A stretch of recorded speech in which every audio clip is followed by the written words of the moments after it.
إلهي قد تراكمت الذنوب. Assalamualaikum warahmatullahi wabarakatuh. Sebelum lanjut menonton video ini, jangan lupa like, komen, share, dan subscribe. Dalam satu hadis Rasulullah yang diriwayatkan dari Jabir bin Abdullah, bahwa pada masa itu Masjid Rasulullah SAW beratap pelepah pohon tamar atau kurma. Jika Rasulullah berkhutbah, baginda Rasulullah berdiri di atas salah satu batang pohon kurma tersebut. Karena jumlah umat Islam bertambah banyak, maka ada sahabat yang mengusulkan untuk dibuat mimbar baru dan tinggi agar jamaah yang berada di belakang dapat melihat Rasulullah ketika berkhutbah. Lalu para sahabat pun membuat mimbar dan kayu yang mempunyai 3 anak tangga. Dalam sejarah inilah mimbar pertama kali dibuat dalam Islam. Apabila mimbar yang baru itu siap, Rasulullah pun memberikan khutbah di atas mimbar baru tersebut. Bahkan Nabi merasa senang dengan mimbar yang baru itu, lalu tidak menggunakan lagi batang kurma yang sering baginda Rasulullah SAW gunakan sebelumnya. Akan tetapi, ketika Rasulullah menggunakan mimbar itu, terdengar suara rintihan seperti tangisan unta kehilangan anaknya. Rintihan itu semakin lama semakin kuat hingga menggoncangkan tanah yang terus bergetar, hingga para sahabat pun bertanya-tanya.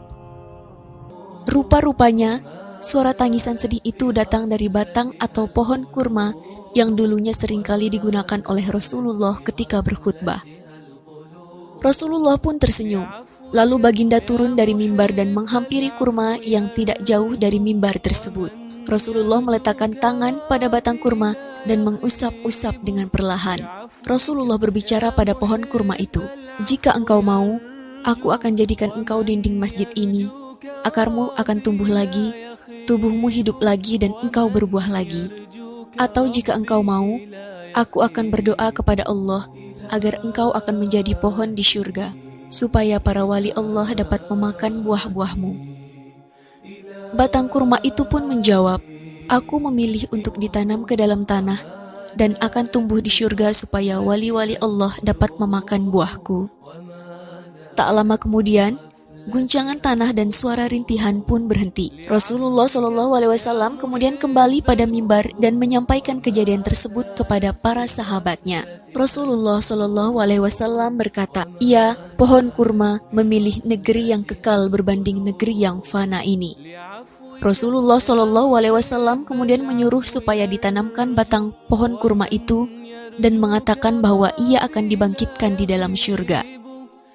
Hasan Al-Basri apabila meriwayatkan kisah ini, beliau pun menangis dan berkata, "Wahai hamba Allah, batang kurma pun rindu kepada Rasulullah SAW. Maka kamu semua lebih utama untuk merasa rindu bertemu dengan Rasulullah SAW.